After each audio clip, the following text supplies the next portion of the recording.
No, Listo.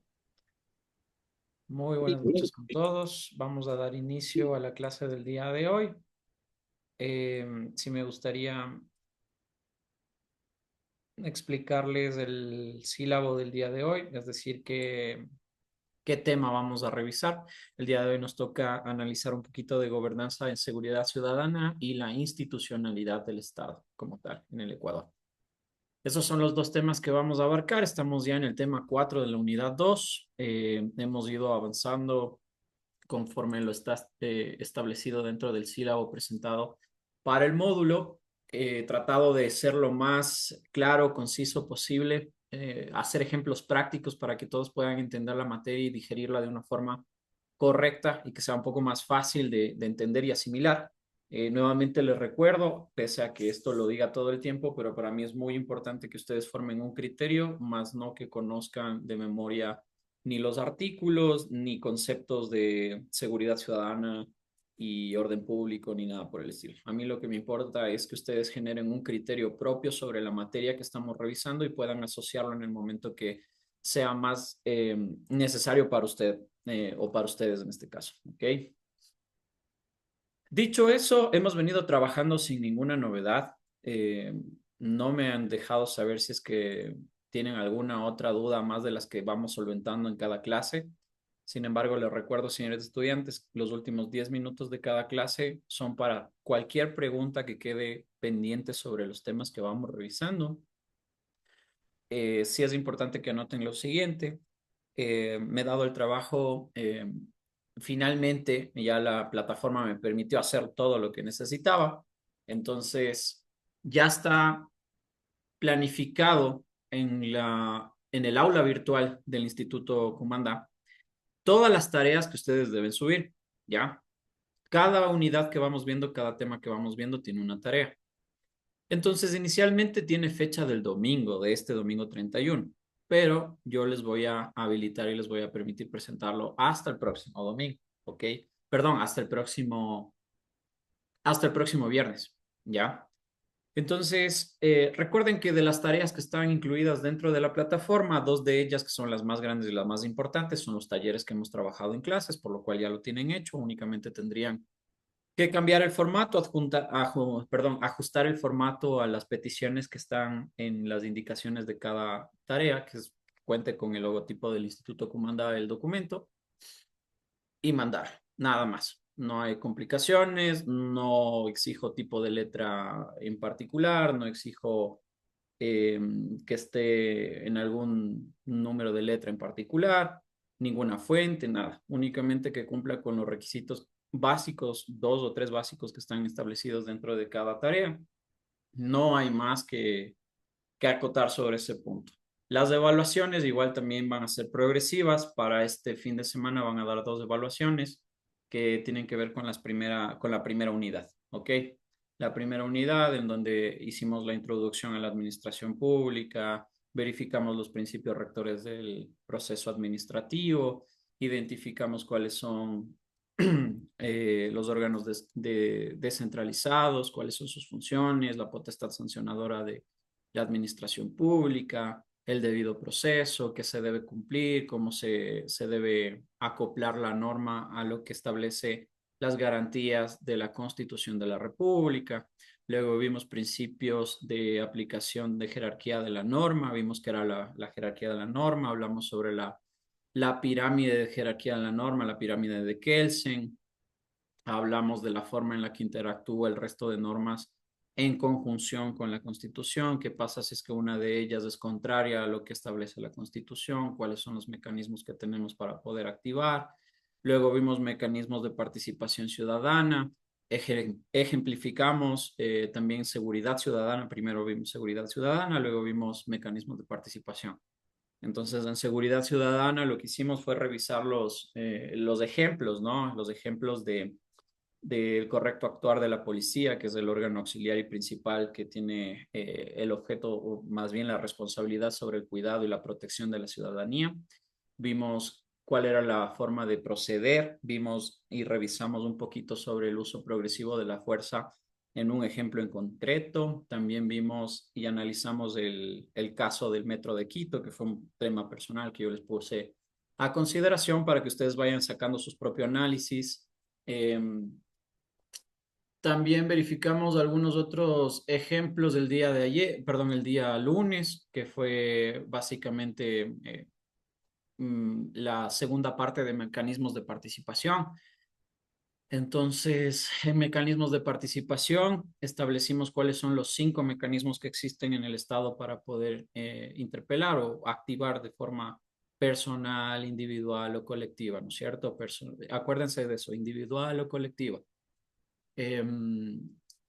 Verificamos cuáles son los tipos de mecanismos, nos concentramos en el tema de participación directa, por ejemplo, en las audiencias públicas, con el mecanismo de amicus curiae. De hecho, eso fue parte del taller número 2. Ustedes hicieron una ejemplificación, presentaron sus argumentos, como si estuvieran presentando un amicus curiae dentro de una audiencia pública, que como les dije, pueden hacerlo en la realidad, pueden hacerlo en cualquier momento que ustedes consideren necesario participar o querer formar parte de algún proceso, alguna acción constitucional, alguna garantía jurisdiccional. Eh, Hemos revisado la importancia de tener motivación, es decir, fundamentos legales dentro de nuestro criterio, que no únicamente debemos decir que las leyes deben cambiar, sino que tenemos que hacer un análisis mucho más profundo de realizar una asimilación de lo que es la norma, cuáles son los vacíos que puede pretender tener la norma y cuál es la forma adecuada de poder corregirlo, que no necesariamente es cambiar la ley, sino de pronto enmendar o cambiar parte de la ley, no la ley entera. Ese es como les decía, esa es la respuesta menos indicada que deben tener en el momento en el que les pregunten qué es lo que está pasando en Ecuador y qué es lo que está mal en el Ecuador. La primera respuesta no es las leyes están mal, sino analizar qué es lo que la ley dice y en qué aspecto está actuando o no tiene una actuación completa, no garantiza completamente el procedimiento. Entonces, más allá de ello, creo que la clase ha sido bastante clara. Lo he tratado de proponer de esa forma. Y el día de hoy vamos a terminar de analizar el sistema de participación ciudadana. Con eso culminamos mecanismos de participación y vamos a concentrarnos ya en lo que tiene que ver en el eje de seguridad institucional, la institucionalidad del Estado, que es, digamos, viene a formar parte ya de la penúltima fase del módulo. Como ustedes ven, esto pasa súper rápido, se nos va acabando el tiempo, pero lo importante es que el contenido, el valor del contenido que nosotros estemos revisando sea importantísimo, ¿no? Y que les sirva para la aplicación de sus carreras y sobre todo de la carrera que han elegido seguir en este caso. Dicho eso, por favor, tengan en cuenta lo dicho. Las tareas están habilitadas. Se las va a habilitar para el día viernes. También se les va a extender la fecha. El día de hoy lo tuve que hacer porque finalmente ya lo pude hacer en la plataforma, entonces se puso como fecha límite 31 de agosto. Pero se lo va a ampliar hasta el viernes 5 de septiembre. Esa va a ser la fecha máxima. No voy a habilitar después de la fecha 5 para que suban trabajos. No van a haber mensajes por interno, no voy a contestar a nadie. Más bien prefiero darles el tiempo oportuno y necesario para que todos puedan tener el fin de semana para revisar su cronograma, su plataforma y vayan subiendo en el transcurso de la semana poco a poco las tareas que están programadas. ¿Listo? Dicho eso, vamos a comenzar con la clase del día de hoy. Como les decía, vamos a revisar la última parte que nos quedaba pendiente del bloque o el sistema nacional de participación ciudadana. Lo vamos a verificar. Culminado eso, vamos a entrar con la seguridad institucional y la institucionalidad como tal del Estado. ¿Qué es la institucionalidad? Vamos a ir verificándolo poco a poco. Entonces, a ver, voy a compartir la pantalla. Por favor, ahí me van avisando si es que tienen visibilidad. Ahorita voy a compartir. Listo. Por favor, me comentan si tienen visualización de la pantalla. Sí. Sí, sí, mi doctor, sí está visible. Perfecto. Listo. Vamos a ver lo que es el Sistema Nacional de Participación. Ojo que todo esto forma parte del artículo, o más bien eh, del documento de apoyo, el documento de apoyo que se subió a la plataforma, que está expedido por el Consejo de Participación Ciudadana y Control Social, ¿no es cierto? Entonces, ustedes tienen acceso a este documento, todos tienen acceso al documento, se envió por el grupo que tenemos, se compartió la información de los dos links de los dos eh, artículos que teníamos que verificar. Recuerden que eso lo tienen que leer y les pedí que lo lean. Apenas son 28 páginas de cada documento. Es bastante poco, es muy resumido todo. Entonces sí es muy importante que lo tengan pendiente porque tal vez no vean ustedes información de esos documentos en las tareas porque las tareas son más autónomas, es decir, algo que yo les pido a ustedes que realicen, pero en las evaluaciones probablemente sí van a tener contenido de lo que yo les mando a leer, a más de lo que revisamos en la clase. Entonces, por favor, tengan cuidado con eso. Vamos a ver, ¿cuáles son los componentes del Sistema Nacional de Participación?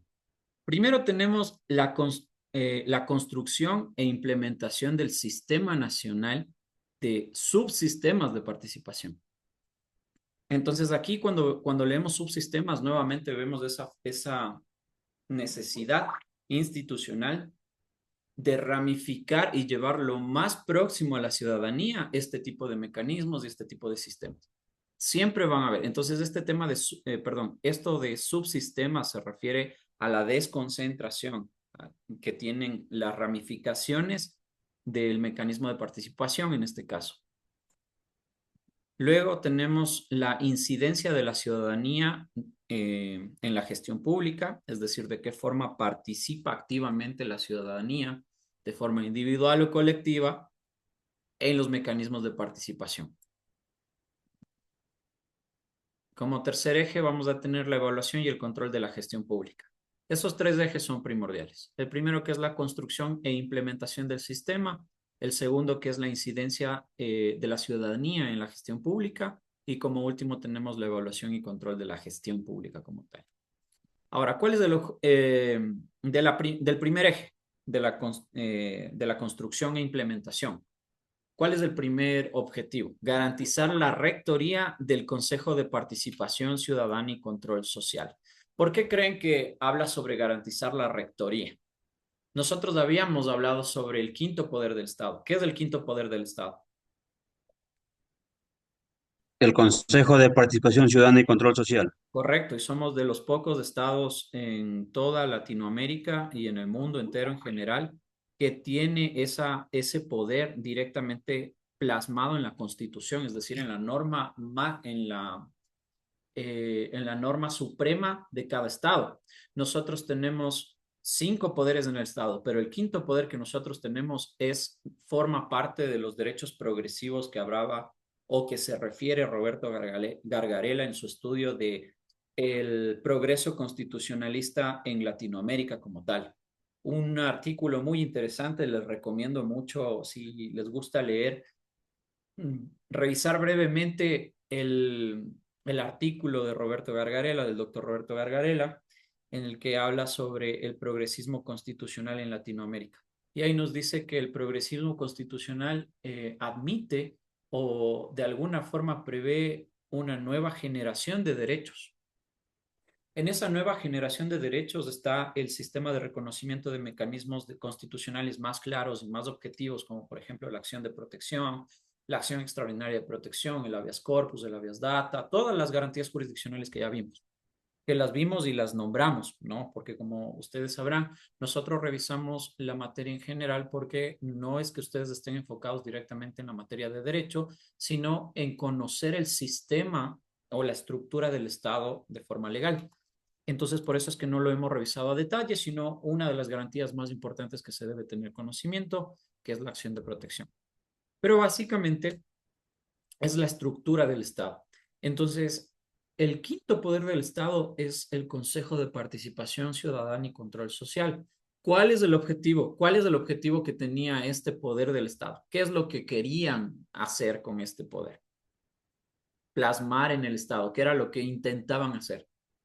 Lo que discutimos ampliamente cuando revisábamos si es que ha cumplido o no ha cumplido el objeto del Consejo de Participación, ¿Qué era lo que vimos que no se ha cumplido? ¿O por qué la gente tiene una idea negativa o asimila de forma negativa la existencia del quinto poder del Estado? ¿Quién me puede responder esa pregunta? O sea, más fue creado para nosotros tener un poco de participación, digamos, en lo que es, o sea, como la palabra mismo lo dice, Consejo de Participación Ciudadana, o sea, para que nosotros ciudadanos tengamos participación en alguna eh, acción que se vaya a tomar. Pero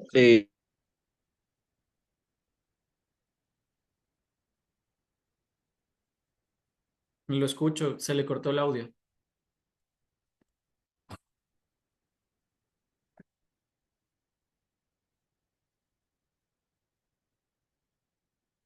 está el Consejo de Participación. eh, eh, eh,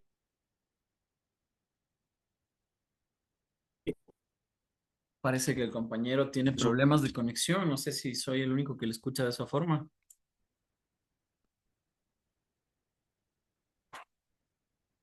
Y no está con buen internet. Ok, alguien más, gracias Henry por su aporte. Alguien más, por favor, que me pueda dar su criterio sobre cuál es el objetivo que quería plasmarse con la creación del quinto poder del Estado.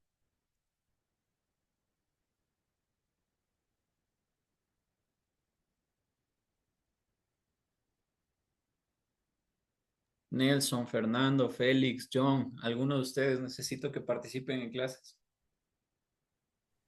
Profe, buenas noches. Buenas noches. Yo quisiera participar. Sería que crearon esto más para que la ciudadanía también tenga más voz y voto, creo, con este quinto poder que crearon, ya que solo antes era por medio solo de los que estaban al mando, digamos, de lo que es el presidente, vicepresidente, todos. Yo creo que crearon esto más para darle también voz y voto a la ciudadanía. Correcto, o sea, formaba parte de ese objeto, pero tener un poco más de participación, voz y voto, como el compañero acaba de decir, pero ¿en qué? ¿En qué es exactamente? Porque los sistemas del Estado son variados, ¿no es cierto? Son una infinidad de procesos que existen en el Estado. Entonces, ¿qué era lo que trataba de hacer el Consejo de Participación Ciudadana y Control Social?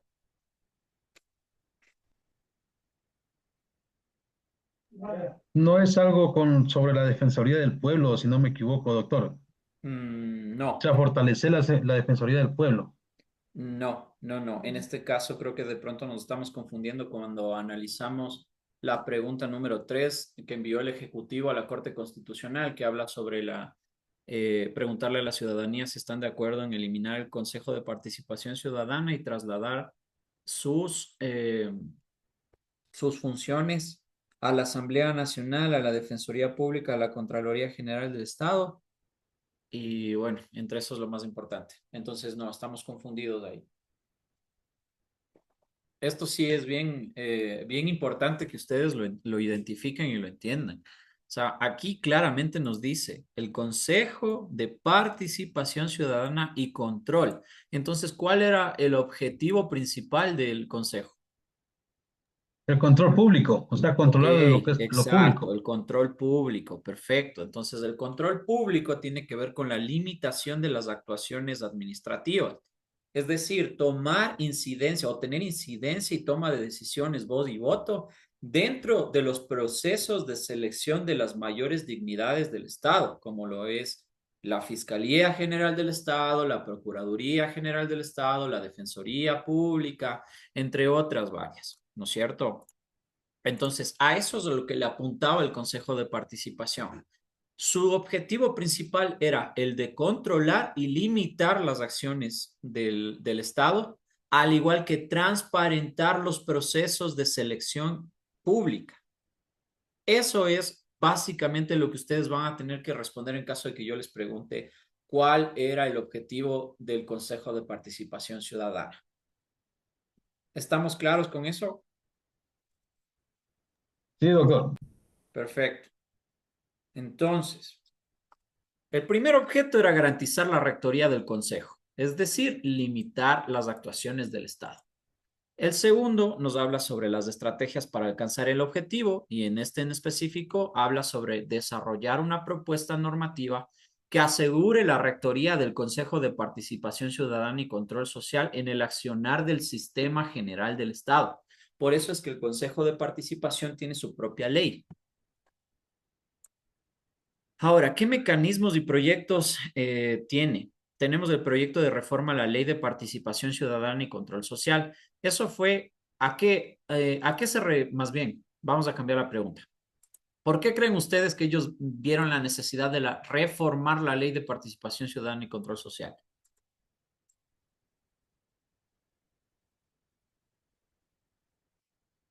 Acabamos de hablarlo hace un momento, que la respuesta no es las leyes están mal.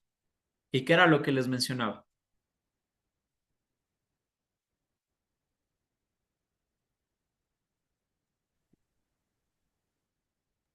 Que hay que analizar lo que la ley dice. Exacto, exacto. Que hay que analizar el contenido de la ley y encontrar qué.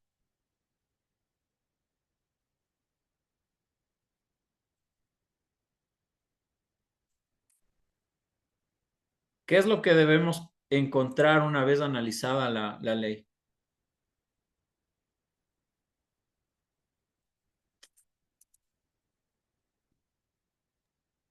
Vamos, chicos, acabo de decirlo, acabamos de revisarlo antes de empezar clases. O sea, les dije, la solución o la respuesta obvia nunca es la ley está mal o las leyes en el Estado están mal. Es el analizar el contenido y encontrar brechas o obscuridad en el procedimiento de ejecución o garantías de que se efectúe lo que se establece en la ley. Es decir, analizar si el contenido de la ley guarda respeto de las garantías establecidas en dónde.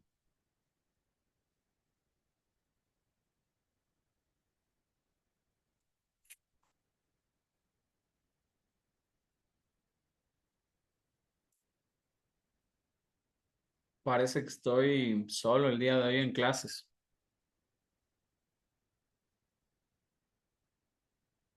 Bueno, voy a pedir a alguien en particular que responda porque si no, no sé si están conectados o no están conectados. A ver, Ismael Gómez, por favor, la pregunta es,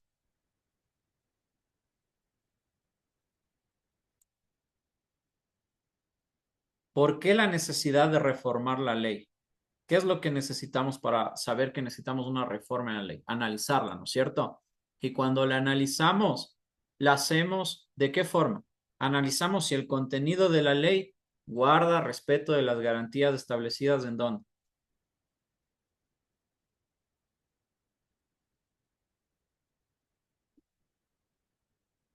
No, listo, siguiente.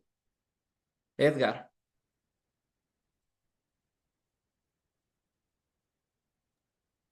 Y profe, la pregunta es, para realizar la reforma de una ley, analizamos el contenido, ¿no es cierto? Analizamos el contenido de la ley. ¿Y qué es lo que tenemos que verificar en el momento del análisis? Verificar si se está cumpliendo con el respeto de las garantías establecidas en dónde. en la Constitución. Correcto, eso es todo. Espero que por favor tengan muy en cuenta todo lo que estamos revisando en clase, señores estudiantes. Verán que les estoy advirtiendo que las evaluaciones no son fáciles. Las evaluaciones que yo pongo no son sencillas, son de análisis crítico. ¿Ok? Si ustedes no pueden analizar y generar un criterio sobre el contenido que estamos revisando, va a ser muy poco probable que saquen buena nota en las evaluaciones. Entonces, seguimos. La segunda parte del primer eje que tiene que ver con la construcción e implementación del sistema nos habla sobre la articulación de los subsistemas de participación. Entonces ahí lo que tenemos que tener en cuenta es que para desarrollar esos subsistemas, el CPCCS lo que hizo fue desarrollar la metodología, la construcción y promoción de espacios y mecanismos. Esto es importantísimo porque es la forma más evidente de efectuar y garantizar que los mecanismos de participación se lleven a la población local, a la ciudadanía, lo más cercano posible. Entonces, este tipo de espacios, por ejemplo, puede hacerse en organizaciones. Ya vimos que las organizaciones sociales pueden ser de todo tipo, ¿verdad? Eso ya lo revisamos. Dimos como 6, 7 ejemplos dentro de la clase sobre qué tipo de organizaciones sociales pueden existir. Y también dijimos cuál era el órgano rector de esas organizaciones sociales. ¿Quién me puede decir cuál es el órgano rector?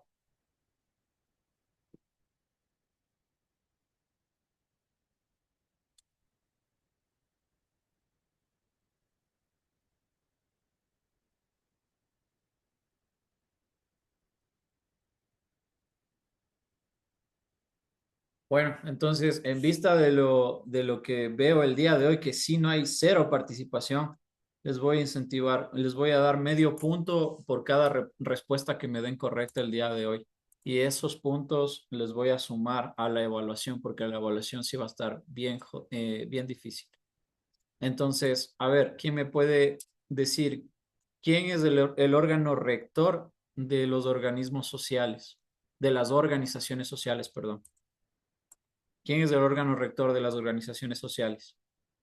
Porque habíamos visto que no es lo mismo decir que me junto con 6 personas y nos identificamos como la organización la organización de seguridad barrial Mena del Hierro, El a MIES, tener una doctor. identidad como tal reconocida. ¿Quién era? El MIES, El Consejo de ¿Quién Participación dijo? Ciudadana, director.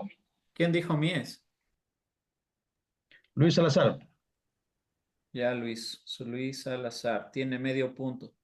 Pero sí está bien la respuesta, doctor. Sí, el Mies es el órgano rector y lo O sea habíamos... que estaba medio confundido con el Consejo de Participación No, sí. Ciudadana.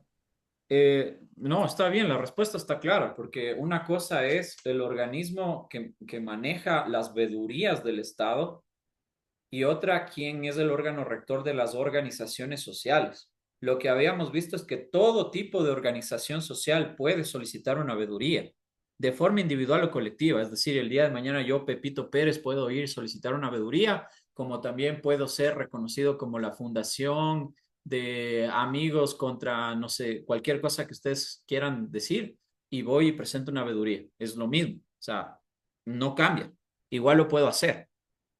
Pero la Perfecto, diferencia es que doctor. el órgano rector de las organizaciones sociales es el MIES, porque frente al MIES yo me constituyo como una organización social de forma legal. Ok, muy amable. ¿Entendido? Gracias, doctor. Listo. Entonces, Luis Salazar, anótese, por favor, tiene 0,50, o sea, medio punto adicional a la Ya. evaluación, a la primera evaluación. ¿Y cuál es Entonces, hagan acuerdo al el momento que ya de la puntaje mínimo de la evaluación para ver evaluación, cuánto doctor? Disculpe. saca y al final le sumamos el medio punto. Ok, muchas gracias. Listo.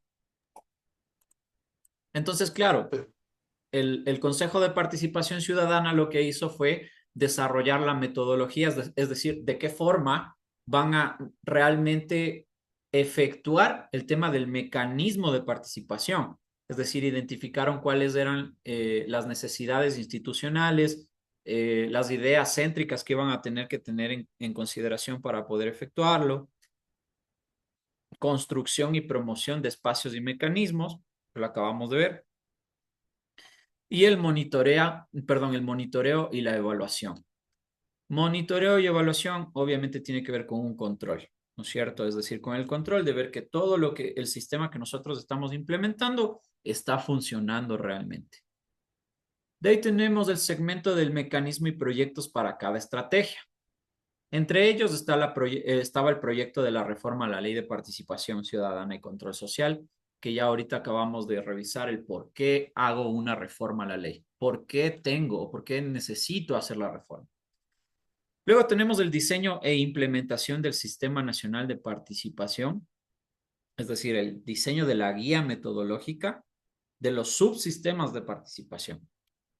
¿No es cierto? Porque claro, el Consejo de Participación Ciudadana y Control Social es a nivel nacional, pero ¿dónde están las sedes? ¿A dónde me dirijo? Debe haber sedes nacionales, provinciales, ¿verdad? Para que la ciudadanía que está más lejana a las ciudades céntricas, ¿no es cierto? Como Quito, que es la capital del Ecuador, puedan tener acceso a esos mecanismos. Entonces, en el diseño e implementación está que el diseño de la página web, por ejemplo, del Consejo de Participación Ciudadana.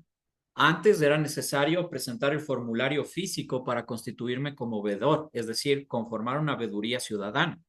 Pero ahora es mucho más simple, mucho más práctico. ¿Por qué? Porque lo único que necesito tener es acceso a una firma electrónica y presentar el formulario de forma electrónica, de forma virtual, y voy a tener exactamente la misma garantía de que mi derecho de participación se va a respetar, sin necesidad de que yo, queriendo poner una veeduría en la ciudad de Guayaquil, tenga que viajar a Guayaquil para presentarla, sino hacerla desde la comodidad de mi escritorio en este momento, ¿verdad? Ahora, también está el segundo segmento que estábamos conversando y es sobre la incidencia de la ciudadanía en la gestión pública como tal. Fomentar y fortalecer el poder ciudadano en la gestión pública. Ojo que las palabras claves, ¿no? Es fomentar y fortalecer. Nosotros tuvimos un debate sobre si las funciones del Consejo de Participación Ciudadana son o no son importantes, ¿verdad? Entonces, como ya habíamos hablado y lo habíamos analizado, la aprobación de la ciudadanía en general sobre el Consejo de Participación Ciudadana no es buena. Ya lo sabemos, no es buena. Pero yo les decía, ¿será que es correcto eliminar el Consejo de Participación Ciudadana? Porque tal vez la forma en la que ellos actuaron sobre los estamentos, ¿no es cierto?, institucionales, sobre los procesos públicos del Estado, estuvo mal y no cumplió su objetivo. Pero también tenían mecanismos como las veedurías ciudadanas que eran muy importantes porque tienen un poder gigante. Nosotros, les decíamos, podíamos sentar a todas las instituciones públicas del Estado, a excepción de una. ¿Para qué? Para pedir rendición de cuentas e información sobre los procesos. Ser veedores dentro de esos procesos. ¿Para qué? Para garantizar la transparencia. Pero yo les decía, ¿será que los mecanismos están mal o de pronto la existencia de esos mecanismos no se conoce? Y habíamos llegado a ciertos criterios en la clase en la que decíamos, sí, bueno, es bastante importante lo que reconoce la veeduría ciudadana, pero sí, es verdad, no muchas personas saben que tienen ese mecanismo.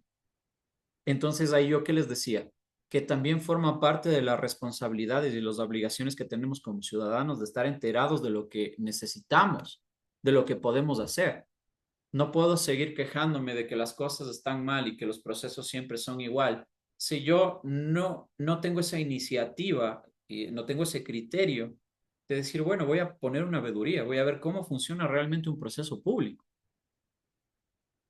Entonces ahí está la brecha. Por eso aquí dice fomentar, es decir, algo que ya existe, lo voy a agilizar con una campaña de concientización y socialización. Es decir, fomentar el uso de esa herramienta, porque ya existe.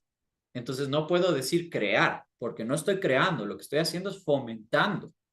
Es decir, que la ciudadanía en general tenga un mayor conocimiento sobre esto. Entonces dice fomentar y la otra es fortalecer. De igual forma, darle mayor fuerza al mecanismo mediante toda la metodología y el monitoreo que hicieron aquí arriba. Entonces, vamos a ver, también estamos hablando aquí sobre el fortalecimiento de instancias, mecanismos, espacios, actores. Las veedurías ciudadanas cumplen prácticamente con todo lo que está establecido aquí. Son instancias, son mecanismos, son espacios que nos sirven para quién, para los actores, es decir, quienes tenemos la iniciativa de solicitarlo o quienes tenemos algún interés dentro de. El interés no tiene que estar atado necesariamente a un interés político. El interés es saber controlar el proceso institucional. Porque claro, si no tenemos necesidad, no lo vamos a hacer. Entonces es imposible separar el uno del otro. Definir una normativa que, como la vimos acá, la analizaron y tomaron la decisión que tenía que ser reformada parte de la Ley de Participación Ciudadana. El desarrollo metodológico que ya vimos en la parte inicial, que guarda relación.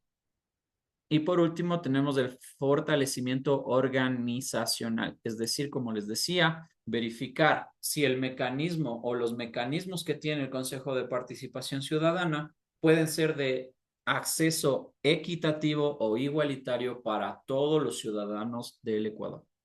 Entonces, no era lo mismo siendo un residente de la ciudad de Quito, tener acceso a estos mecanismos que ser residente en alguna ciudad o algún, qué sé yo, alguna parroquia alejada, como por ejemplo en el oriente, ¿no es cierto? Entonces, claro, mis accesos son limitados.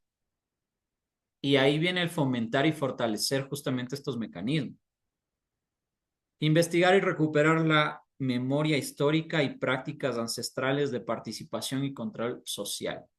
Ojo con esto porque es muy importante que ustedes sepan que a más de la judicatura, es decir, a más de los jueces de primera, segunda, tercera instancia, jueces de la Corte Constitucional, nosotros también tenemos algo que se llama jueces de paz. Los jueces de paz, realmente, si ustedes me preguntan a mí como abogado, ¿para qué sirven, doctor? No tengo ni idea, les digo la verdad. Es un mecanismo que, bueno, no es un mecanismo, sino son autoridades que tenemos reconocidas dentro de la función judicial como tal, pero sirven como órganos mediadores. O sea, es bien parecido a la idea de la mediación como tal, y ustedes sabrán que para mediaciones existen estudios de mediación, consultorios de mediación, centros de mediación, todos ellos acreditados por el Consejo de la Judicatura, eso sí. Pero los jueces de paz tienen ese rol de resolver conflictos de forma concientizada, ¿ya? Pero también tenemos lo más importante, que nos habla sobre las prácticas ancestrales de participación y control social. Las comunidades de pueblos indígenas, afroamericanas y montubios tienen sus propias organizaciones, segmentadas, sectoriales, cantonales, como ustedes le quieran ver, pero ellos tienen una fuente del derecho. El derecho tiene varias fuentes y una de esas fuentes es la costumbre. La costumbre, si ustedes lo analizan bien, evidentemente forma parte de una fuente del derecho porque el progreso del sistema judicial, de lo que conocemos como la ley, el juez, el abogado, la litis, litigar, argumentar, todo eso viene remontado del Imperio Romano. Entonces, en la práctica del derecho como tal, de inicio, tenemos el ejemplo más importante, que es el de la antigua Roma, ¿verdad? Ellos fueron pioneros, en realidad, porque también hay algunas otras anécdotas que podríamos en algún momento toparlas, o más bien información relevante, no tanto como una anécdota, sino una información relevante que deberíamos revisarlo, que también había ya sistemas un sistema que prevenía la acción social como tal. Es decir, de alguna forma existía ya una ley, ¿verdad? Entonces, si ustedes me preguntan, la ejemplificación más importante o más visiva como tal es la antigua Roma. O sea, no hay mejor ejemplo que ese como para poder entender por qué la costumbre forma parte de la fuente del derecho. Entonces, eso se ha venido desarrollando por generaciones y generaciones y generaciones, ¿verdad? Miles de años han pasado y el progreso de lo que conocemos como la ley o el sistema judicial ha venido evolucionando. Y en este momento tenemos, en cambio, estamos en un punto en el que estamos perdiendo ciertas prácticas. Y parte de la Constitución y del Consejo de Participación es también fortalecer y fomentar que se mantengan esos consejos ancestrales. Es decir, respetar las normas de convivencia que tienen este tipo de comunidades en particular, ¿verdad? Entonces nosotros sabemos que de pronto una persona que no forma parte de una comunidad indígena, montuvia o afroamericana, si yo voy el día de mañana y me saco, qué sé yo, me robo un helado de una tienda, ¿quién va a tomar procedimiento en la acción social o en la acción antisocial? ¿Quién va a tomar procedimiento de ello? La comunidad, mi doctor, a veces los indígenas igual hacen esas. ¿Está bien? Ojo con la pregunta, lo que digo. Si yo no Ya, estuviera en una comunidad indígena, montuvia o afroamericana y voy a la ya. tienda y me robo un helado, ¿quién toma procedimiento? Primero vamos a ejemplificar eso. Yo no formo parte de una comunidad. ¿Quién toma procedimiento en la acción? ¿A quién le avisan que yo me robé un helado?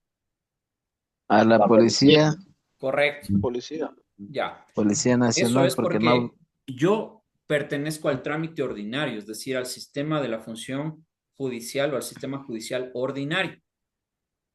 Es decir, que toda acción punible o cuando yo esté realizando una acción antisocial, se va a tener que tomar procedimiento mediante la Policía Nacional. Ahora, ¿cuál es la diferencia si yo soy parte de una comunidad indígena, montuvia o afroamericana y el día de mañana dentro de mi comunidad se me ocurre robarle una gallina a mi vecino? Es un ejemplo práctico. ¿Qué va a pasar? ¿Quién va a tomar procedimiento ahí? Ahí sí la comunidad, porque pertenece al grupo de ellos, mi doctor. Correcto. O sea, la comunidad en general sí, pero puntualmente, ¿quién va a tomar procedimiento de lo actuado? ¿A quién le van a ir a decir que yo me robé una gallina?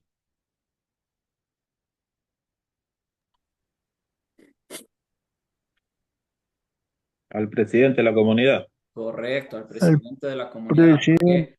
Porque todo tiene un sistema. El sistema está establecido por autoridades y procedimientos.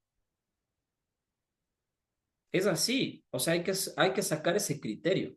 Claro. O sea, la costumbre forma parte de la fuente del derecho. El derecho ha ido evolucionando en el paso de los años y en este momento tenemos acciones que se pueden cometer dentro de una comunidad o fuera de una comunidad. Si es fuera de la comunidad, ¿quién toma accionar? La policía, porque soy parte del procedimiento ordinario. Y si es dentro de una comunidad, respetando justamente ese conocimiento y esa costumbre ancestral, ¿quién toma procedimiento? El presidente de la comunidad. ¿Quién determina si soy o no culpable? La comunidad. Ahí no lo toma solo el presidente, lo hace en conjunto de una asamblea. O sea, la organización ha ido evolucionando de tal forma que tenemos ese punto en este momento y esas prácticas ancestrales son las que de pronto se están perdiendo. Ojo, no quiero decir con esto que siempre esté bien actuado la acción comunitaria o de las comunidades ancestrales en particular, porque también he visto casos en los que a una persona se le atribuye el cometimiento de un delito sin haber tenido un debido proceso y ahí tenemos la brecha. Eso forma también parte del criterio. Entonces decimos, claro, no se deben perder esas prácticas ancestrales, pero tampoco podemos definir que la comunidad puede conocer, resolver todo tipo de delitos. Una cosa es que yo vaya y me robe una gallina de un vecino, posiblemente, porque jamás podemos imputarle directamente a alguna persona, es un posible sospechoso, una persona posiblemente culpable o que posiblemente haya cometido un delito, ¿verdad? La suposición sobre todo, respetando el principio de inocencia o el derecho de inocencia. Pero otra muy diferente es que una persona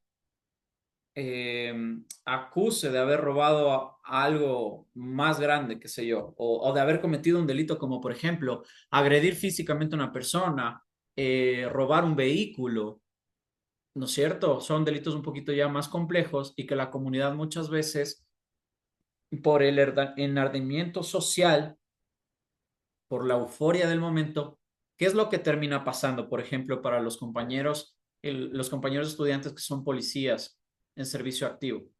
¿Qué suele pasar muchas veces en las comunidades indígenas? Linchamiento, castigos. Correcto. Es decir, una forma excesiva de resolver y tomar o atribuirse acciones que no les competen. Claro. Porque si estamos hablando del robo de un vehículo, necesariamente deben dar conocimiento a la Policía Nacional, porque para que una persona sea procesada, detenida y encontrada culpable por ser encontrada culpable o no sobre el cometimiento de un delito, quien tiene que tomar parte es la Policía Nacional, porque si no, la detención se vuelve arbitraria, ilegítima y no sirve. Entonces, en muchas veces, perdón, en otras veces, esto es lo que sucede. Ese exceso de atribuciones que tiene la comunidad y que terminan lamentablemente en asesinato. Es que no podemos Perdón, justificar que la comunidad por el enardecimiento de la gente o por tomar acciones disciplinarias que lo que traten de hacer es sentar un mensaje de que en esta comunidad nadie puede robar, terminan cometiendo asesinato, tortura, complejo, ¿verdad? Magíster, una consulta. Claro. Ya estoy bien con el internet, gracias. Ya vino la luz completo porque estábamos con la luz baja. Tengo solamente una consulta. Lo que estaba pasando últimamente con este dirigente indígena, Leonidas Giza, que la comunidad arrestó a los policías, pero la policía lo denunció por secuestro. O sea, ¿cómo mismo ahí se interpreta la ley? Ellos dicen que tienen su propia justicia indígena que se conoce, ¿no? Ujú, Pero la policía lo ha denunciado según la noticia, ¿no? ujú. Entonces la pregunta mía es que la justicia indígena puede, como usted mismo acaba de decir, la ley ordinaria, inmiscuirse ahí en esos asuntos o no. A ver, para responder esa pregunta sí me gustaría encontrar la parte de la Constitución que nos habla sobre el arresto ciudadano, que es está establecido dentro de la Constitución, pero es bien difícil, es mucho más complejo que eso, ¿no? Y forma parte de la argumentación o la motivación de fondo que debería tener el compañero que acaba de hacer la pregunta, porque es una muy buena pregunta. Pero hasta que encuentre la parte de la Constitución donde se encuentra establecido eso, le voy a contestar de la siguiente forma. La comunidad no puede retener a ninguna persona, a nadie, porque la retención es en contra de la voluntad de esa persona, por lo tanto se vuelve y encaja dentro del posible cometimiento de un delito. ¿Ya? Entonces, primero que nada, los policías, realmente no tengo el contexto general de qué fue lo que ocurrió. No sé si los policías en servicio activo acudieron al llamado de alguna emergencia o por alguna razón se encontraban en la comunidad o estaban controlando alguna cuestión y terminaron siendo retenidos por la misma comunidad. Y luego fueron liberados, pero si ustedes se fijaban, y es lo único que me acuerdo de las imágenes, que los policías estaban realmente atados de mano y estaban al lado de los comuneros caminando, pero se veía claramente que ellos estaban retenidos contra su voluntad. Y por supuesto que sí, eso es un secuestro, porque encaja en todos los verbos rectores del secuestro, que es un delito que se encuentra establecido en el Código Orgánico Integral en el Código Orgánico Integral Penal. La detención que puede realizarse el famoso arresto ciudadano es cuando yo veo que de pronto alguien está cometiendo un delito, alguien le roba el celular a otra persona y yo tengo la opción de poder retener a esa persona, ¿ya? Porque yo he visto, en ese momento yo vi que el señor cometió un delito, pero yo no puedo arrestarlo. Una cosa es detener y otra cosa es arrestar.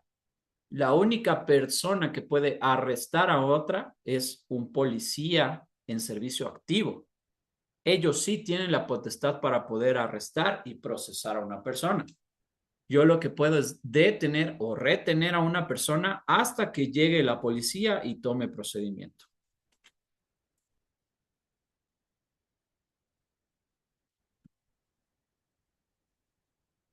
¿Contestada la pregunta tal vez? Sí, sí, claro, me queda claro que es un secuestro, como usted mismo lo manifiesta, pero yo era porque ellos, según los indígenas, tienen su propia ley, nada más por eso era. Ujú.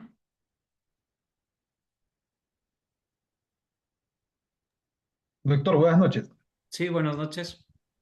Lo poco que conozco es de que la justicia indígena no quiere decir de que él puede apresar a una persona o encarcelar. Lo que se tiene entendido de la justicia indígena es de que un baño de agua fría y el hostigamiento y su buena Correcto, aconsejada que le pegan. Es correcto. lo que yo entiendo.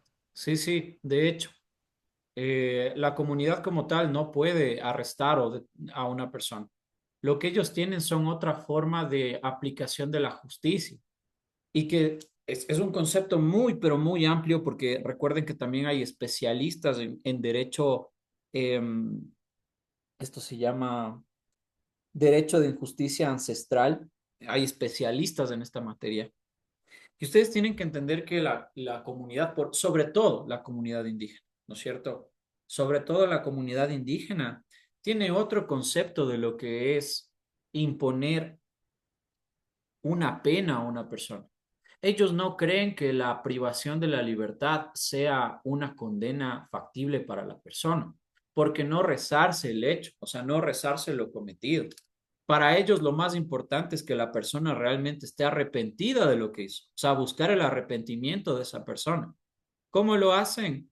Primero, ofreciendo las disculpas de forma pública, castigándolo por lo hecho, porque tienen el concepto de que una vez que sean castigados y de que recuerden qué fue lo que pasó, no van a cometer nuevamente esa acción.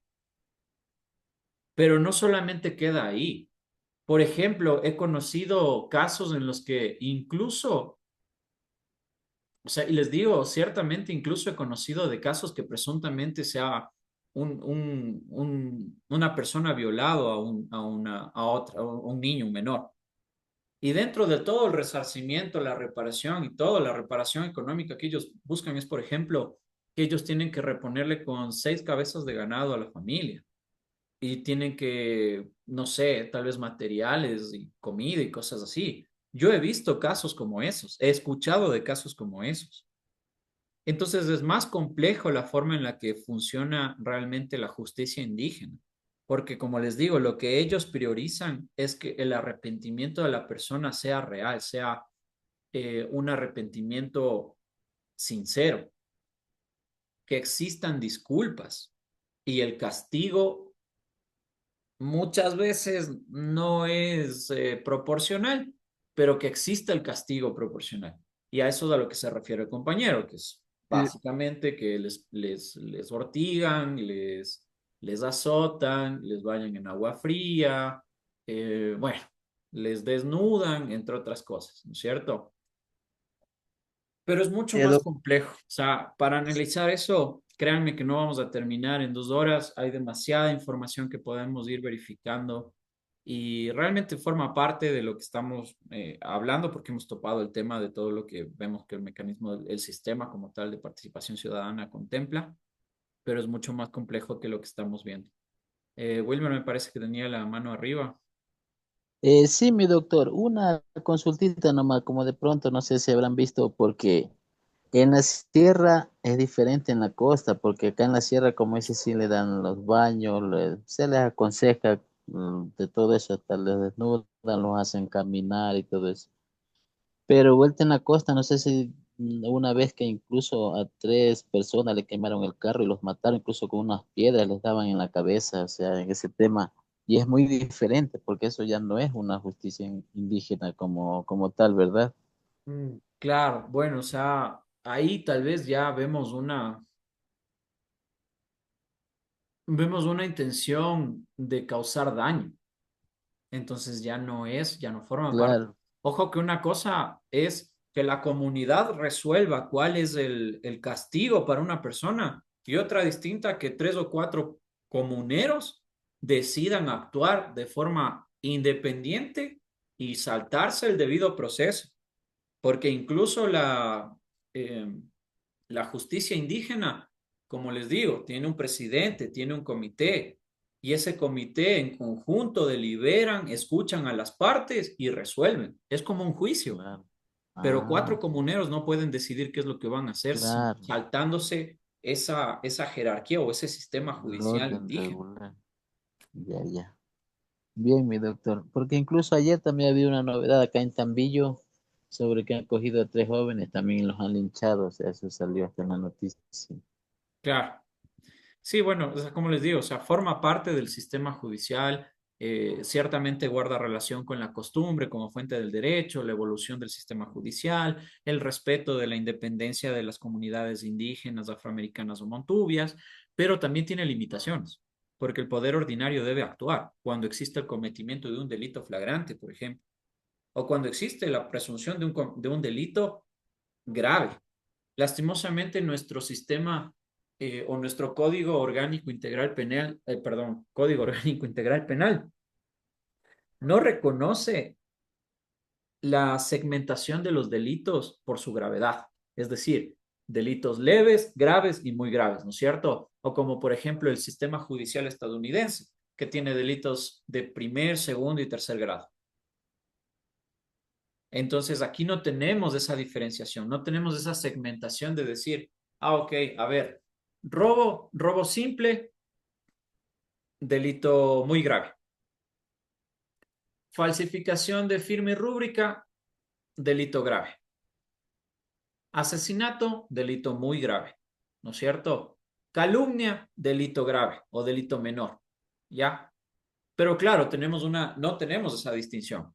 Para nosotros los delitos son delitos y se acabó. Por eso es que en las cárceles están mezclados asesinos, falsificadores, ladrones, eh, usurpadores de la identidad, personas que han incurrido en ejercicio ilegal de la profesión, por ejemplo, ¿no es cierto? Que para mí ese delito ya sería muy grave. Perdón, sería grave, no muy grave, sería grave. Entonces, de pronto, qué sé yo, y esto ha pasado, y de hecho no es por hablar de más ni menospreciar a la gente, no vayan a querer entenderlo de esa forma, pero a la final yo me maté 4 años estudiando para ser abogado y que alguien diga ser abogado porque conoce un poco de la ley y que ha trabajado en ello, no es lo mismo que ser abogado. Uno es abogado cuando se gradúa en el foro de abogados del Consejo de la Judicatura y le expiden una licencia. Solo ahí es abogado. Hasta entonces es egresado de la carrera de Derecho. ¿Ya? Entonces, si ustedes Muy, van en algún momento, o los que hayan ido me darán la razón, si ustedes van a la Judicatura del Sur, a la plataforma gubernamental del sur, ustedes van a ver enfrente un montón de estudios jurídicos de abogados. Un montón. Toda la calle que queda enfrente de la Judicatura del Sur son llenos de estudios de abogados. Muchos de los colegas que están ahí son abogados, pero también hay otros que no. Y en alguna ocasión a mí personalmente me tocó ver cómo una persona tuvo el atrevimiento de presentarse a la audiencia como mi contraparte, es decir, el abogado de la persona demandada, y se presentó como abogado. Se presentó como abogado, hizo todo como abogado. Y no entiendo hasta ahora cómo es que la judicatura no se dio cuenta si no era porque yo revisé el carnet del señor. Claro, en principio de contradicción yo le dije, señora jueza, por favor, necesito ver el carnet del colega. Y era un carnet del foro de abogados el Colegio de Abogados de Quito. Es una cosa es ser afiliado del Colegio de Abogados, otra muy diferente es ser abogado. Yo puedo pagar $100 anuales para la suscripción del Colegio de Abogados de Quito, pero de Pichincha. Y otra muy diferente es que yo tenga la licencia de matrícula del Consejo de la Judicatura para poder litigar. Claro, entonces yo le digo, señora jueza, pero ¿cómo? Esto no es una licencia, aquí no está el número de matrícula. No era abogado el señor. Y se presentó. Pero, por ejemplo, pese a que haya hecho mal, no significa que el señor debe estar encerrado con asesinos o criminales, narcotraficantes.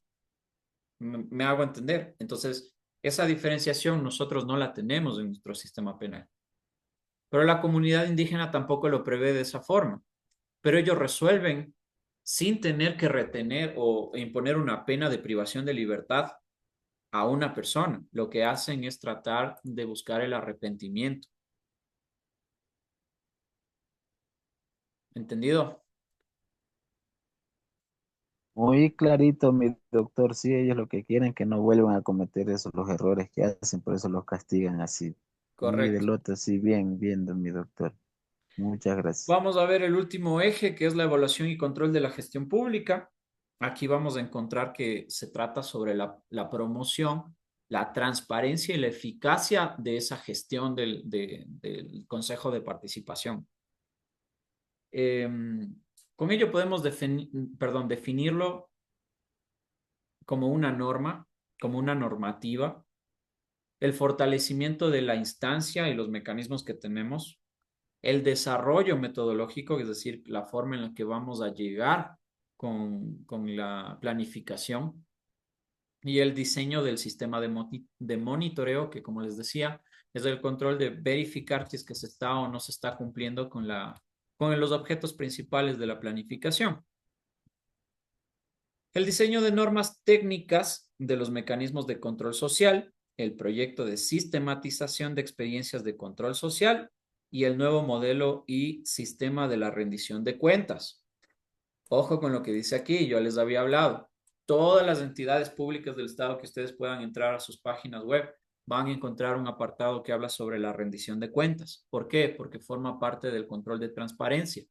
Es decir, que la asignación presupuestaria que tienen todas las entidades que forman parte del Estado central puedan rendir cuenta sobre cómo utilizaron los recursos, en qué se utilizaron los recursos a qué pertenecen, personal, contratación de qué servicio, mantenimiento, recursos, planes de acción, incentivos a la ciudadanía, entre otros varios. Cuando la Constitución del 2008 entró en vigencia y nosotros reconocimos a la naturaleza como un sujeto de derechos, entró también en la época del señor Rafael Correa un incentivo por el cuidado ambiental. Habían zonas que estaban determinadas como reservas ecológicas y las comunidades más cercanas a estas reservas, si ellos mantenían, daban mantenimiento, cuidaban un poco el área, recibían una compensación por parte del Estado. Entonces, a todo ello se refiere. Entonces, el sistema de participación ciudadana involucra toda esta logística detrás. Esto forma parte del documento en la página número 8 del documento del Consejo de Participación, en el cual van a poder verificar a detalle lo que es el sistema de participación. Lo importante es que lo hemos socializado y hemos entendido el por qué era necesario crear ese sistema de participación, porque tenía el objeto de garantizar y efectuar el mecanismo que estaba reconocido en la Constitución. Dicho eso, vamos a al siguiente tema. Antes de entrar al siguiente tema, quiero saber si es que existe alguna duda, alguna otra pregunta que quieran puntualizarla, algún ejemplo que quieran analizar.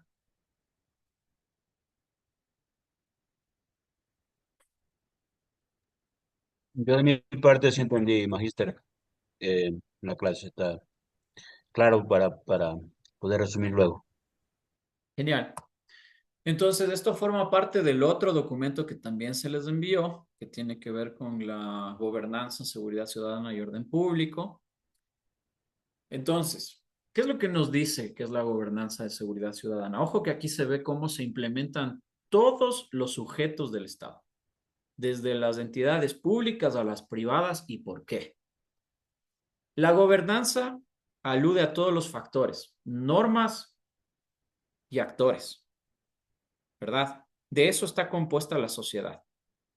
Personas, ciudadanos y normas que regulan el comportamiento de las personas, regulan y limitan.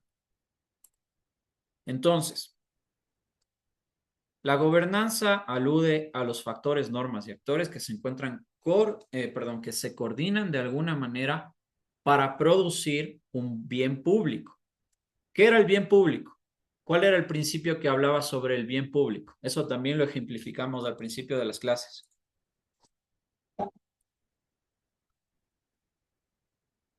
Por favor, 5 minutitos, ya regreso.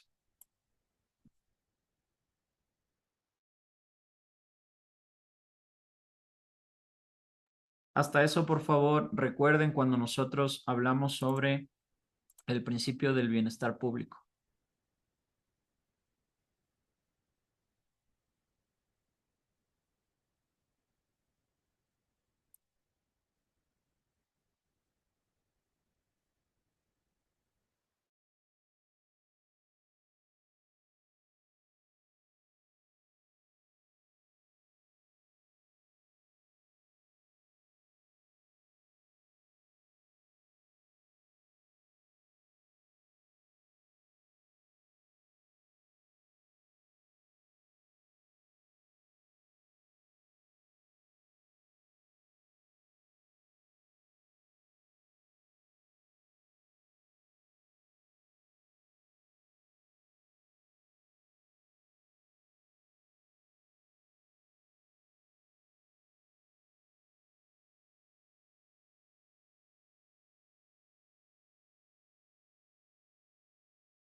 Listo.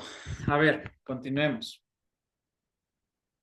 Entonces, había preguntado, ¿quién de ustedes puede recordar uno de los primeros ejemplos que vimos en donde les decía en qué momento puede proceder la aplicación del principio del bienestar público sobre el bienestar privado.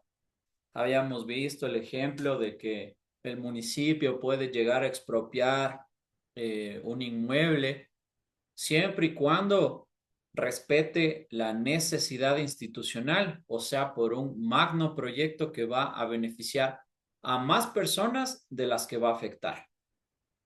Eso era básicamente el principio del bienestar público. Entonces, la seguridad ciudadana forma parte de una política pública. Esta palabra es muy importante que ustedes la recuerden, porque absolutamente todo lo que tiene que ver con mecanismos de participación está ligado a crear políticas públicas. Las políticas públicas son los estándares y las reglas de juego que nos permiten mejorar esa interacción social y respetar la seguridad ciudadana. Porque claro, si nosotros vemos que de pronto algo falta dentro del sistema de protección y cuidado a la ciudadanía, nosotros podemos proponerla mediante la creación de políticas públicas. ¿Cómo qué? Como las campañas de incentivación.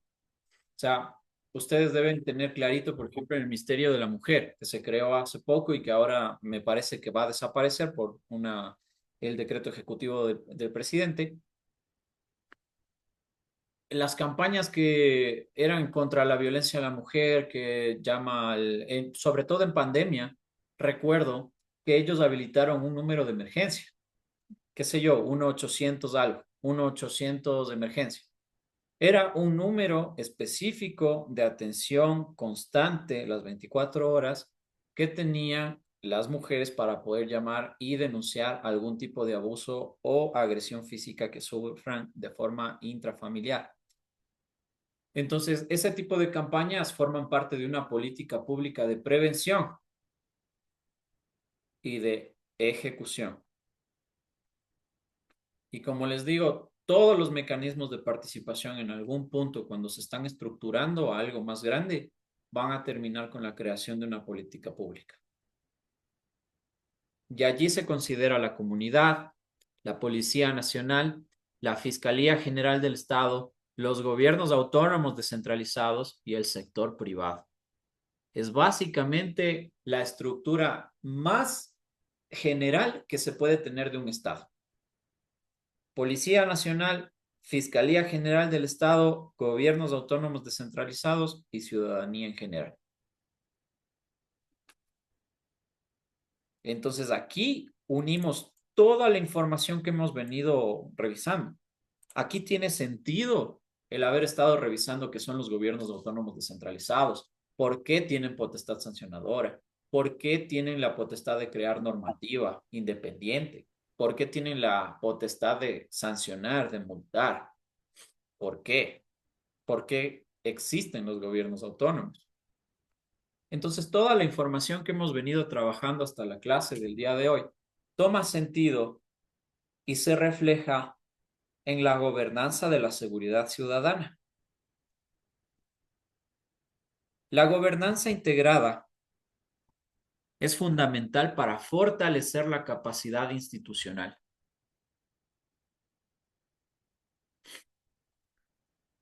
Ahora, para garantizar, hay gente que todavía se está uniendo, faltando ya poco para acabar.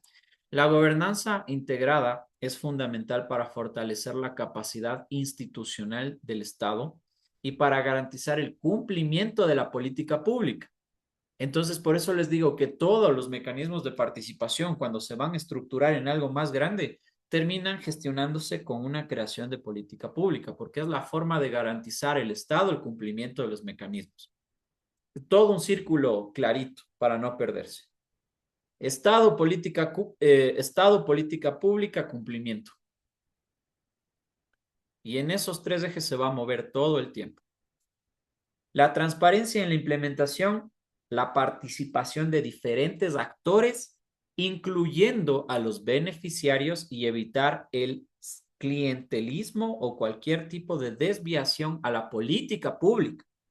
Es decir, toda la organización y la estructura de prevención en seguridad ciudadana está totalmente alejada de las opiniones o de la afinidad política, porque aquí no se trata de ver qué movimiento quiere tal cosa, porque independientemente de que haya movimientos o haya afinidades políticas en la sociedad, si soy correísta, igual voy a querer seguridad.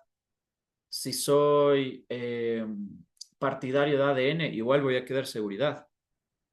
Si soy parte qué sé yo, ¿cómo se llama? Izquierda democrática, también voy a querer seguridad. O sea, indiferentemente de mis afinidades políticas, nunca estos ejes se van a mover. Es como, por ejemplo, el eje de educación. Nosotros por ley tenemos establecido que la economía y la reducción de partidas presupuestarias o de presupuesto estatal no se puede reducir en dos ejes centrales del Estado. ¿Cuáles son? ¿Quién me puede decir? ¿A quién no le puedo reducir el presupuesto estatal? Ni siquiera porque es de emergencia, ni por un decreto, ni estado de excepción, nada. ¿A quién no le puedo mover un centavo del presupuesto anual? La salud, Uno, A la fuerza pública. no. El primero es la salud. A la educación. La educación. Correcto. La salud y la educación son los dos ejes centrales del Estado que en ningún momento y bajo ninguna circunstancia se pueden ver afectados en disminución del presupuesto estatal. Por nada del mundo. La transparencia, la participación de diferentes actores sociales, incluyendo los beneficiarios, se quiere considerar los intereses de los actores y su poder de influencia, así como puntos nodales o espacios de coordinación y procesos que reduzcan las asimetrías de información entre los actores.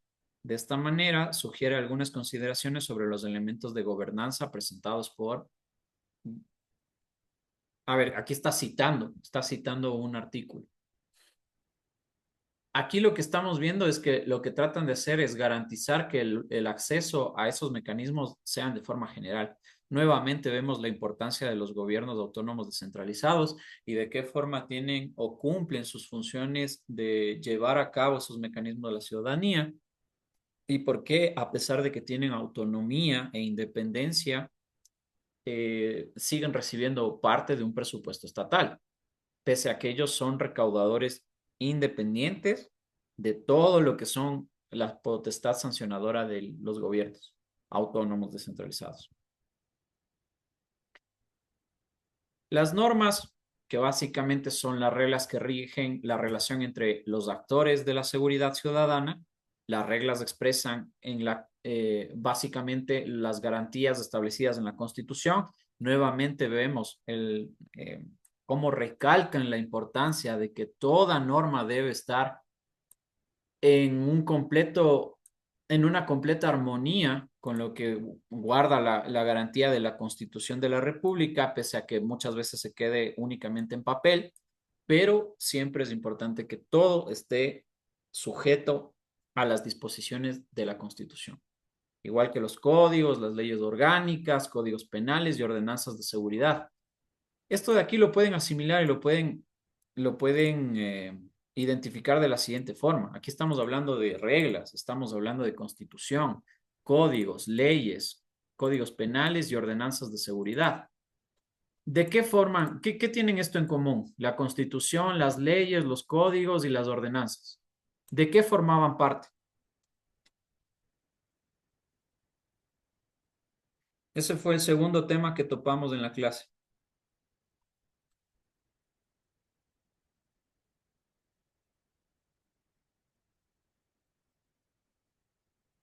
Medio punto al que me conteste correctamente.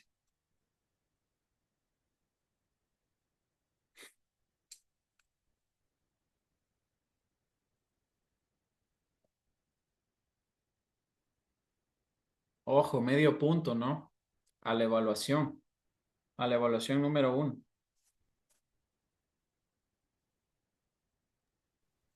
¿Cuál era la pregunta, profe? No lo avancé a escuchar. ¿Qué tiene en común la Constitución, las leyes, los códigos y las ordenanzas. ¿Qué tienen en común? ¿De qué forman parte?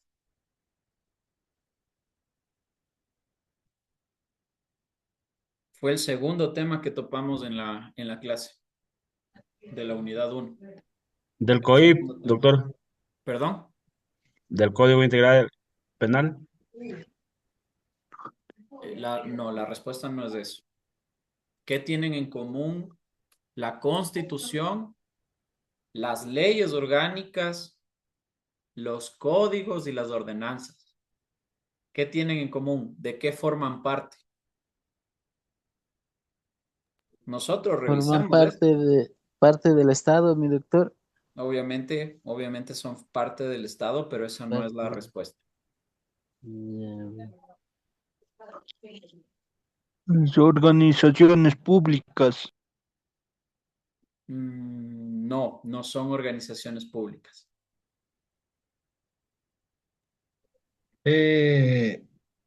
Formas jurídicas sociales, tal vez, doctor. No es la respuesta correcta. Recuerden, nosotros hasta el cansancio verificamos, incluso, no es que les voy a dar la respuesta y decía no vale. Así que piénsenle.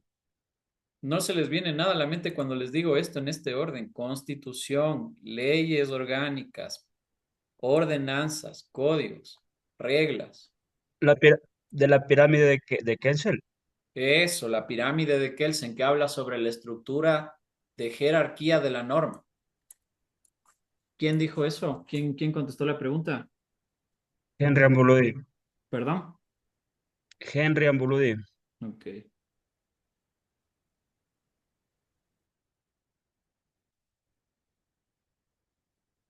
Listo, Henry. Usted tiene medio punto adicional a la evaluación, a la primera evaluación. Por favor, recuérdenlo ustedes y anótenlo ustedes, porque el rato que yo califique, yo voy a tener aquí anotado en mi cuaderno, pero ustedes tendrán que hacerme acuerdo. Listo, magíster. Gracias. Ok, entonces, bueno, tenemos los espacios de coordinación, que los espacios de coordinación son las interfaces sociales definidas, espacios físicos o virtuales. La importancia del progreso de la estructura estatal, que ahora ya todo es virtual, ¿verdad? O sea, la interacción virtual es, según lo que se aporta de varias fuentes, son los mecanismos más utilizados por la ciudadanía en general, porque estamos hablando de una nueva era virtual, ¿no es cierto? Y ya no solamente conformes en que tenemos acceso al Internet, tenemos páginas web, tenemos formularios en línea, podemos hacer trámites en línea, podemos pagar en línea, podemos solicitar certificados en línea, podemos hacer cualquier cosa, casi cualquier cosa hoy por hoy de forma virtual. Aún así, tenemos nuevos mecanismos que están formando parte de una nueva era de tecnología digital. Y esa es la inteligencia artificial. La inteligencia artificial es una herramienta, más no una salida. ¿Ok? Entonces, aquí pueden plasmar, o se ve plasmado, podemos identificar, que se estructura generalmente, se toma en cuenta absolutamente todo lo mencionado hasta la clase de hoy. Los módulos que vamos viendo están diseñados, están planificados, en este caso por mí como su docente, de tal forma que ustedes puedan relacionar, entonces por eso vimos el tema de jerarquía de la norma. Entonces por eso vimos la importancia de los gobiernos descentralizados. Ok, entonces por eso verificamos cuáles son los mecanismos de participación ciudadana, de qué forma se aplican. Entonces, todo eso está planificado en un orden específico para que ustedes puedan relacionar la materia, puedan identificar los problemas clave y lo puedan desarrollar con los conocimientos adquiridos. Entonces, las tareas y las evaluaciones están diseñadas de esa forma. O sea, la primera evaluación topará los primeros temas que tratamos en las clases, la segunda evaluación las siguientes tres, la segunda unidad, etcétera. Exactamente lo mismo. Dos evaluaciones, los temas de cada unidad. Luego tenemos los procesos que son definidos como sucesiones de estados por los cuales pasa un sistema. O sea, los procesos son básicamente las políticas públicas gestionadas en un orden específico, cómo se deben activar, quiénes van a estar a cargo de conocer la solicitud de la participación ciudadana, de qué forma se va a resolver y cuáles son los recursos que tiene. Esos son los procesos. Básicamente esos son los procesos. Ahora, de este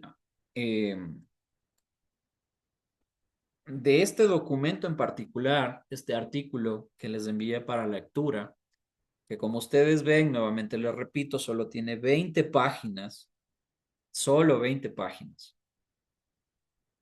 Ustedes van a encontrar oro aquí, oro, oro, y les digo por qué es oro, porque aquí van a tener resumida toda la motivación y la articulación que necesitan tener en cuenta cuando se habla sobre seguridad ciudadana y orden público. Primero van a tener, como es debido, la Constitución de la República. ¿Y por qué está en ese orden? Porque nada está por encima de la Constitución y la Constitución es lo más alto que existe en la normativa vigente. Van a tener el artículo 3, el 8, el 158, 163, 260, 261, que es básicamente las instituciones del Estado que tienen el deber de garantizar la seguridad ciudadana. Son parte de los artículos que ya hemos visto, el artículo 3, el 8, el 163, ya lo revisamos.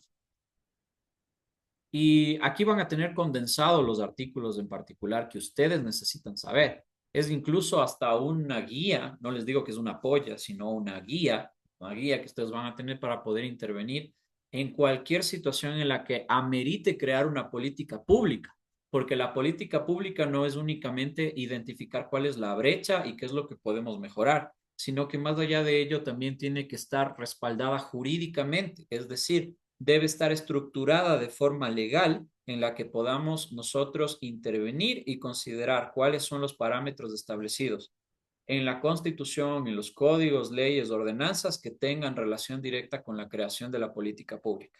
Y para ello ustedes van a tener una guía clara. La guía está aquí. Es la Constitución, van a tener luego el Código Orgánico de Entidades Públicas y de Seguridad Ciudadana y Orden Público.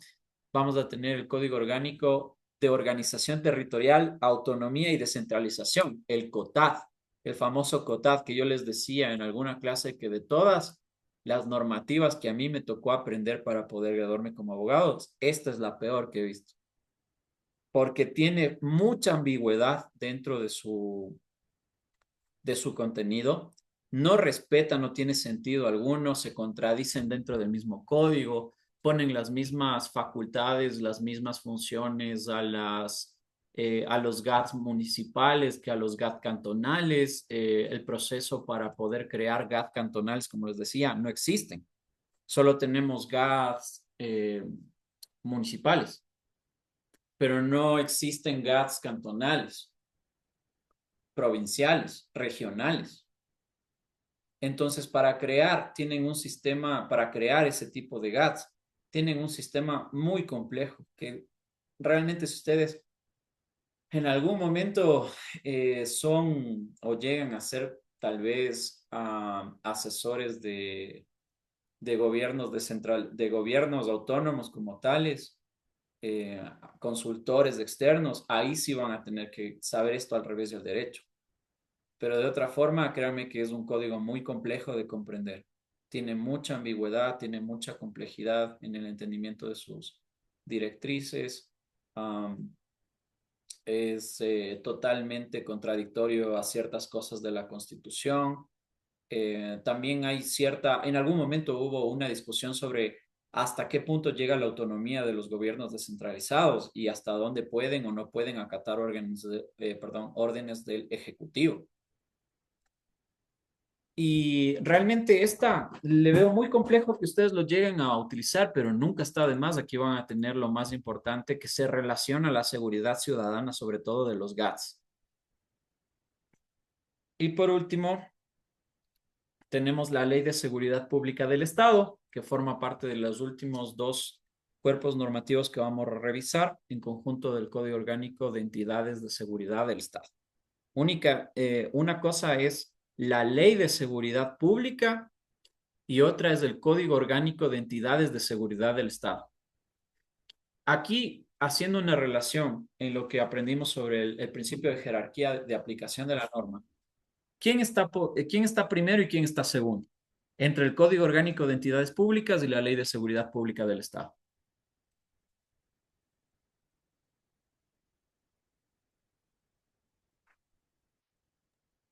La seguridad pública del Estado, doctor.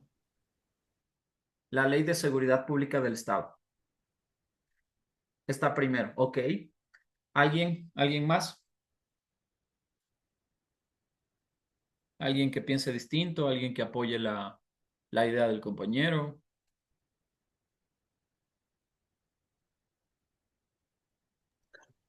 Creo también que la ley de seguridad pública del Estado, para mí también parece el Ok. doctor. Ok, Ma- tenemos dos personas que votan porque la ley de Magíster, seguridad está primero. Magíster, por favor, no le entendí la pregunta, repítame, por favor. Ok, la pregunta es, ¿en qué orden se encuentra el uno del otro? ¿Quién va primero?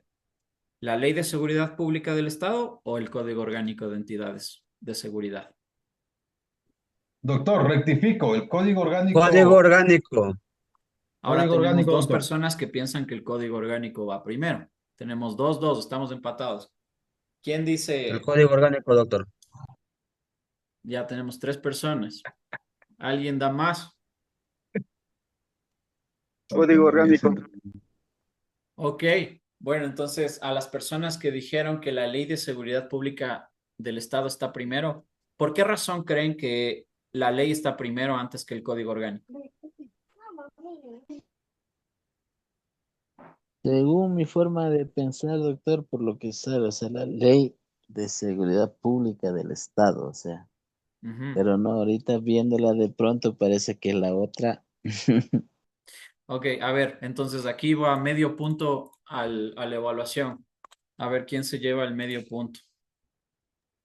¿Quién me La ley puede está por encima de los definir códigos. por qué razón el Código Orgánico está primero? Levantan la mano y responden. A ver quién levanta primero.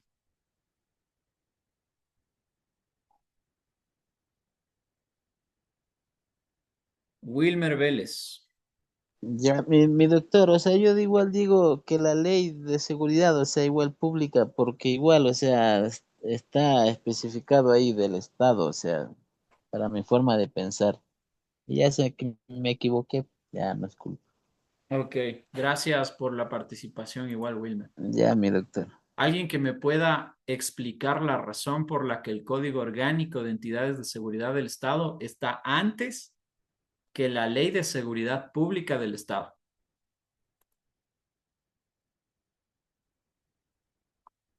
Levantan la mano y contestan. Es medio punto a la evaluación.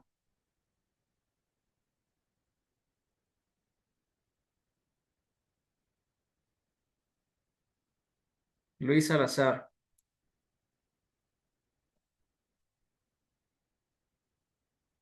Sí, doctor. Yo en un inicio dije que pues sobre ¿cómo es? Sobre la seguridad pública del Estado. Luego, como lo dije, me retracto y opté por el código orgánico. Ujú. ¿Por qué razón? Tiene que justificarlo. Permítame un segundo que se me perdió, lo tenía aquí. No, pues no vale. Así está. Así Está no se buscándolo vale en el estar internet, no leyendo, pues, vale. doctor. Tiene No, que ser no, en este momento. Siguiente. ¿Quién me dice? ¿Quién puede definirlo? Ya No lo haga tratamos hace trampa, unos minutos y Luchito. entendimos por qué. no lo tenía en la mente, sino que por redactar Ah, la intro ok. se me perdió. Ya. Bueno, a ver, ¿dónde están esos mecanismos de participación? No hay mecanismos de participación, por eso es que va a desaparecer el consejo.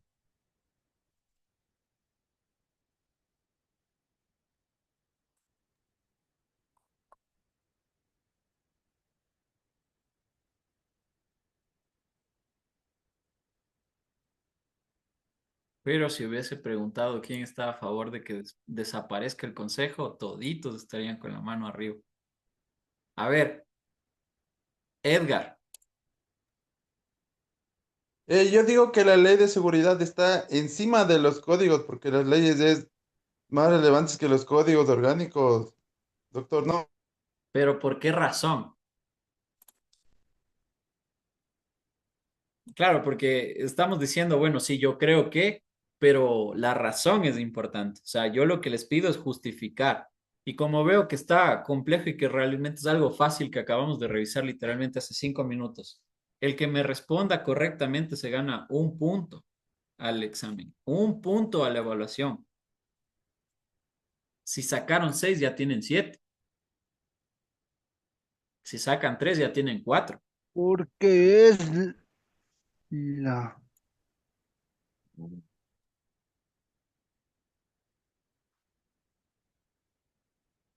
Jorge, Jefferson, porque es vamos. la forma que establece el código orgánico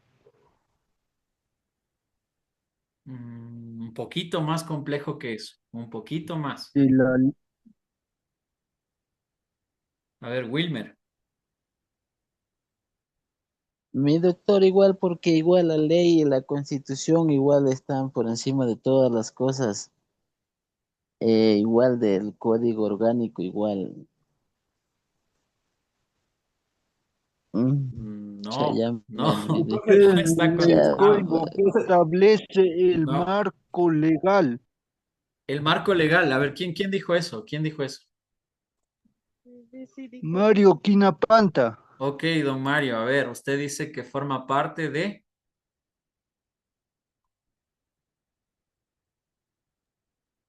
Profe, es porque ya está establecido en la pirámide de Kensler, ¿no? ¿Pero por qué razón?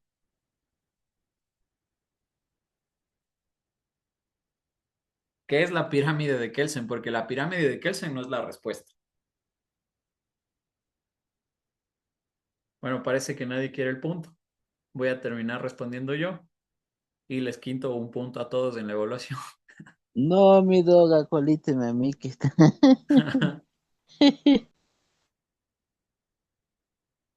Chuta, es que realmente nadie le... ¿Dónde está ese criterio? ¿Dónde está ese análisis profundo? ¿Dónde está ese mecanismo de participación?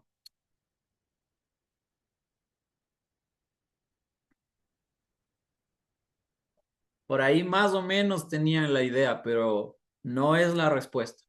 La pirámide de Kelsen no es la respuesta como tal, pero por ahí va.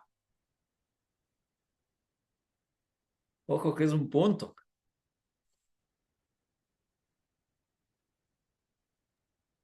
Yo creo que ni una de las dos porque la ley suprema es la constitución, profe. No, porque no estamos analizando la Constitución, estamos analizando dos normas en este momento. El Obviamente código que sabemos que está la puesto por la Constitución está ley. arriba, o sea, no hay nada por encima de la Constitución. Entonces tampoco es la respuesta. Wilmer, Edgar, Alcíbar, Luis, Jefferson, Félix, un punto a la evaluación.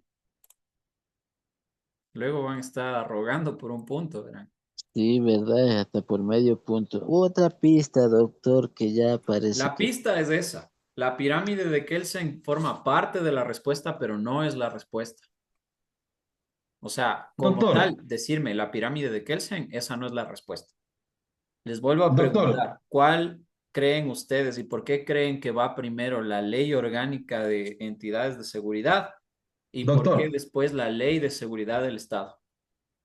doctor, disculpe, no es por lo que es un código orgánico a una ley ordinaria.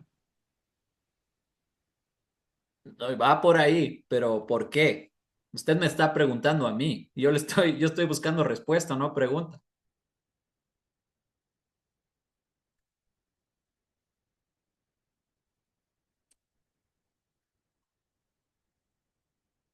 Ya mismo se acaba la clase y se termina la opción.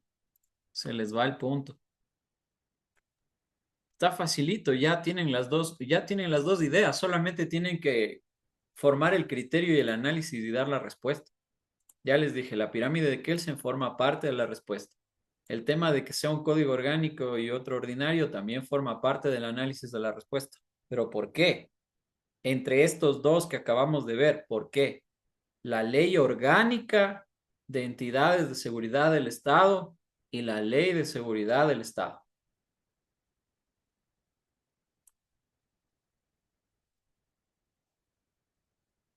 Está facilito. Porque son de gobiernos autónomos, pues, doctor. No, no, ahí sí estamos más bien equivocados, estamos un poquito alejados porque recordarán ustedes que los gobiernos autónomos descentralizados pueden expedir normas y reglamentos que se encuentran casi por el último de la pirámide de Kelsen. También forma parte de la respuesta. Se identifican y Buena relacionan. lección, doctor. Buena lección. A ver, chuta, 2 puntos entonces. Doc, A ver, ¿quién? será tal vez porque será tal vez porque cada quien tiene su jerarquía y ya depende de su naturaleza, ¿no? Chuta, es una respuesta media, Edgar, va por ahí. Está por ahí, pero es una respuesta medias. Será tal vez porque regulan, se encargan de regular. No, no, no, no tiene nada que ver. Tiene que ver con el tema principal que era que la Constitución está por arriba, las ordenanzas están por el último. Entonces, ¿por qué la ley orgánica está antes o después de la ley de seguridad? Ley orgánica de entidades de seguridad, ley de seguridad del Estado.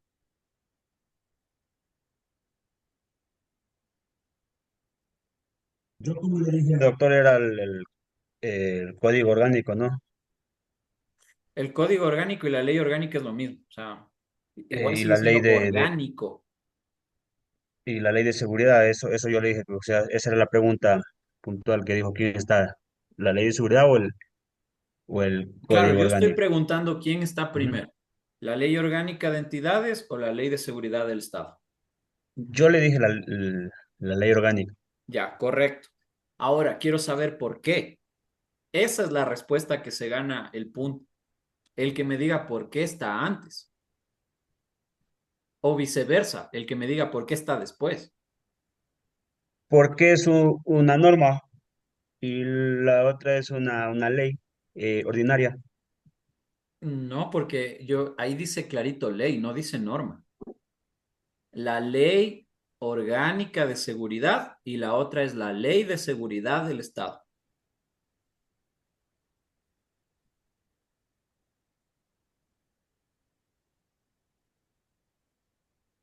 No es porque es reconocida o se le podría llamar protegida por la Constitución.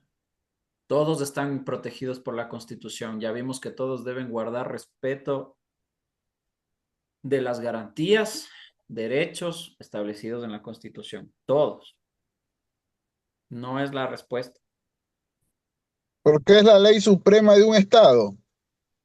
La ley suprema del Estado es la Constitución, no las leyes. Tampoco es la respuesta.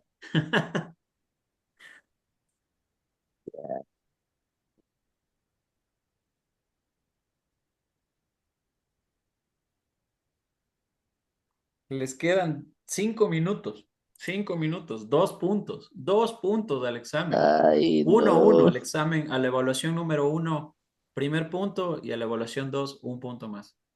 Dos Mm. puntos al que me diga. Ya tienen todo, ya acaban de dar todas las respuestas tienen o llevan a ese camino. Solo tienen que analizar y darme la respuesta.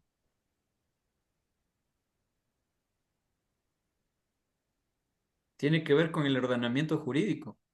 Lo acaban de decir.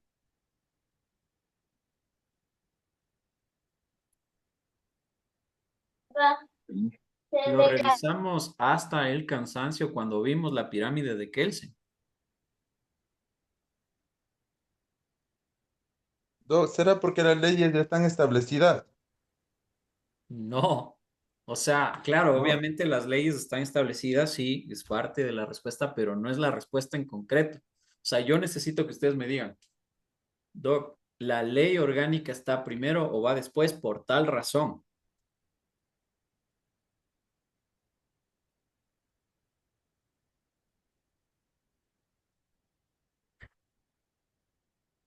3 minutos.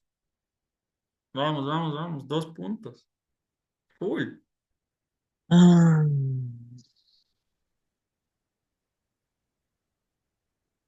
Analicen qué es la pirámide de Kelsen, qué es la ley orgánica, y por qué va primero o por qué va después.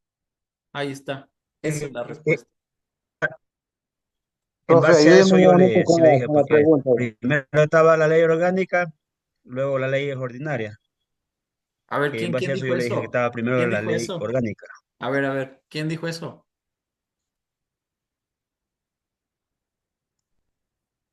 Eh, yo le estaba manifestando que yo le dije que la ley orgánica estaba por encima de la ley ordinaria. Henry, ¿usted está hablando? Eso, sí, yo estoy Ok, hablando. ok, entonces su respuesta concisa en este momento, ¿cuál es? Dígame, ¿quién va primero, quién va después y por qué razón? Bueno, Guido, la ley primero van los orgánica va códigos primero. orgánicos, A ver, espérense. después Henry van tiene las la idea. leyes. Henry tiene la idea. Si es que no lo dice, voy con el siguiente. A ver, Henry. Yo eso le estaba diciendo que las leyes orgánicas están por encima de las leyes ordinarias. Listo. Eh, ¿Por qué? eh, sí, porque es eh, una, Siguiente. una norma, una norma jurídica. Siguiente, cerquita. Siguiente. Guido, A ver. los códigos están por encima de las leyes. Son orgánicas y las otras son ordinarias. Y Eso, más que ya. todo, esas son el funcionamiento de la institución del Estado. Ya la fregó. Estaba bien. Pero bueno, Ya le tengo voy la a dar el idea, punto, profe. le voy No, a ya dar el tengo la punto, idea. Edgar. Ya, gracias, Edgar. profe, gracias. Hola, ya.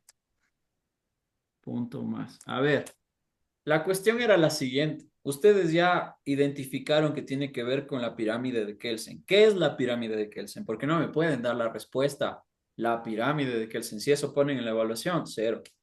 La pirámide de Kelsen es el principio de aplicación de jerarquía de la norma.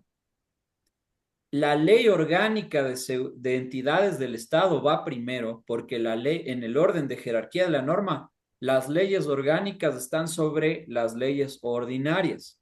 La una es ley orgánica de entidades de seguridad y la otra solo es una ley de seguridad pública del Estado, por lo tanto es ordinaria.